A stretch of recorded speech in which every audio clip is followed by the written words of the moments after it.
Hey there, YouTube. It's Team Z Brothers again. I kind of messed up on the recording before, so this we're showing up at fellow Team Z Brother member Jaden's deck profile that he'll hopefully be taking it to nationals if it doesn't get hit. Yeah, like Christian said, this is the deck that I played the last time I was at nationals. So for the next time that I could have went last year, chose not to because it was in Chicago. But this was the deck that I played the previous time I went to nationals, so I figured I should play it when I go back. It's TeleDAD. It's my favorite deck that ever existed, and the reason that it's playable again is Mally is at 3 again. So just so many cool combos. You get into your level 8 synchros, gets you plays. You can do a level 6 exceed sometimes. I mean, just such a versatile card. 2 plasma. In the format, it's just a really, really good card. It's a skill drain on legs, steals your opponent's monsters, gains their attack.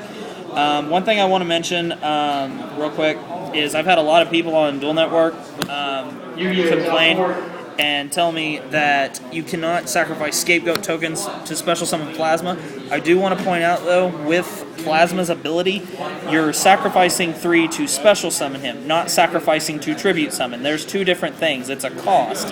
Same thing as Lava Golem. Or it would also be the same case as if you were wanting to summon Toon monsters. So if you don't trust me on that ruling, you're more than welcome to look it up for yourself. I know I'm right. I've had plenty of judges tell me I'm right. And it's a pretty standard play. So with Scapegoat at 3 again, I mean, if Scapegoat wasn't at 3, I wouldn't play Plasma at all. But with Scapegoat at 3, Plasma's viable.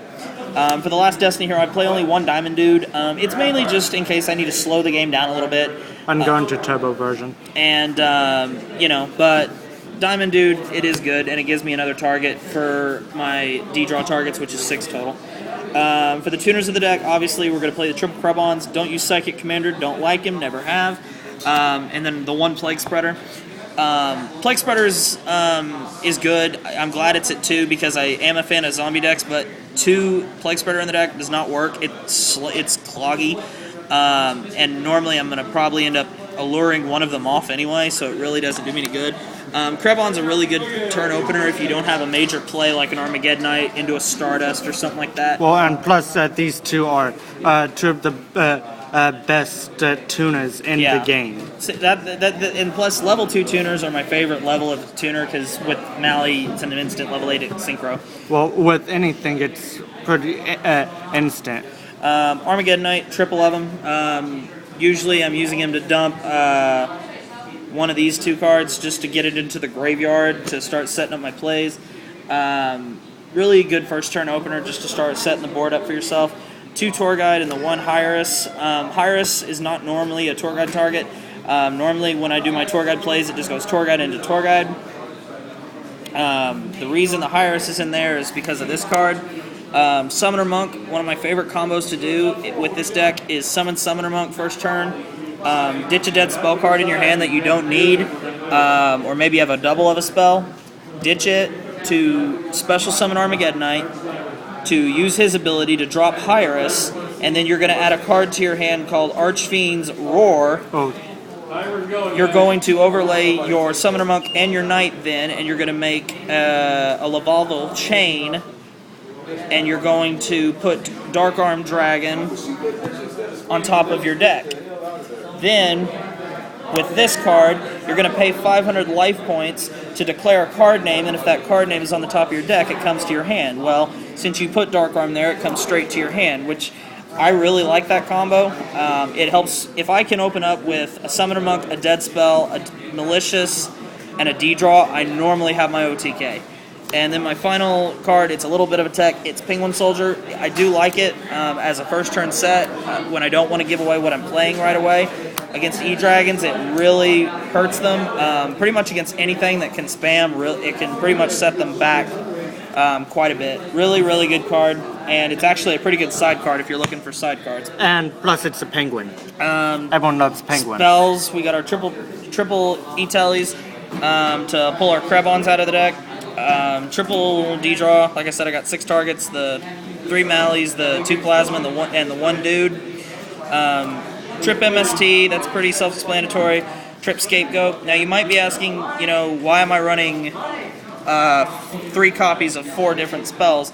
The reason is with Summoner Monk, I need cards that I'm comfortable with ditching, and with this, if say I'm setting up to pretty much put my opponent in a corner, I may not need a second Scapegoat, or I may not need that second E-Telly. The reason I do this is so I can have the pick of what I want, and I normally will be able to get into my combo pieces that help me corner my opponent for the OTK, which is why running 3 copies, it hasn't been a problem for me yet. And then the last 3 spells I run, my one-ofs, is my Rhoda, my Allure, and my Archfiend's Roar, like I told you about. Unfortunately, if you do draw Archfiend's Roar, it sucks. But it is there in case you can get into Lavalval Chain. As for traps, the 1 Warning, the 1 Torrential, the 1 Compulse, the 1 Mirror Force, this is now the staples for traps. 2 Phoenix Wing Blast. The reason I like this card is it gives me a discard, so I can send my Plague to the grave, I can send a Mally to the grave. So it serves 2 purposes. It not only can help me set my opponent back a turn, but it can also help me set up for my combos. And then 2 breakthrough skills. Valor in this deck does not work out. I've tried it, and I've tried it. I just don't like it. I prefer this card a lot better because if you can also reuse it in your turn if you need it. And then, of course, since we're banishing pretty much with this whole deck, 1 Return to the Different Dimension. Just to finish off. If I get Return to the Different Dimension off, that usually means I win. Extra deck. Catastor. I don't know how you pronounce this guy's name. HTS, I call him. He's pretty much a DD Warrior Lady Synchro. He's a good generic level 6. What I also really like about him is normally, if I ever get Return to the Different Dimension off, I'll have 2 Mallies banished, and normally my Plague by that time will be banished. If I use his ability, he's banished. So when I use my Return to the Different Dimension, I get these 4 units. I've been playing way too much Vanguard. If I get these 4 monsters back, I can go into a level 6 Exceed and a level 8 Synchro, as well as Plague will go back to the grave. So it's really good, really cool. So that's why I play HTS. I just picked up mine. Dark End Dragon. It's pretty much just there to get problematic cards out of the way. I don't use him that much, but when I do use him, he's a lifesaver. Colossal Fighter, you're playing so many different warriors in the deck with the Mallies and Plasmas and the Diamond Dude, and if I go up against a Sand player, it's amazing. Void Ogre Dragon, pretty self-explanatory. Double Stardust, and then 1 Crimson Blader to round out my synchros. Crimson Blader, really good card this format against E-Dragons. Exceeds for the level 3s, I only have 2 because normally with Tour Guide I'm either going to go for an offensive weapon or defensive weapon, so these are my only 2 that I would want to go into. For level 4s, these are my level 4s, Lavalval Chain, which is the one I use the most, Diamond Dire, which is just there as a toolbox if I need it. Digusto Emerald, what I'm going to probably end up doing is taking it out and putting in Leviair because I'm never going into them at all. And they're... I can see myself using Leviair a lot more. Bouncer and Gauntlet Launcher. I don't know why Gauntlet Launcher's in there, but, who knows, maybe. This is just the sideboard I used at our locals today. For national tournament, it would be completely different. Triple Kaiku, double Maxi, a second Penguin Soldier. Just guys. Then double Gozen, 1 Mind Crush, double Black Horn, double Dust Tornado, and 2 Light Imprisoning Mirror. If I was going to Nationals today, this would definitely be at 3. I'm actually a big fan of this card now. This would actually probably be at 2, definitely if not 3. 2 Kaiku, 2 Max C definitely, the Black Horns definitely, the Mind Crush definitely, and then a card that I wish I would have cited before the tournament began because it would have really helped me out, but I will be citing definitely 2 or 3 of them depending on how big prophecies are around Nationals, will be Magic Drain, because it can cost them their pieces, because the most annoying card to deal with is Spellbook of Fate.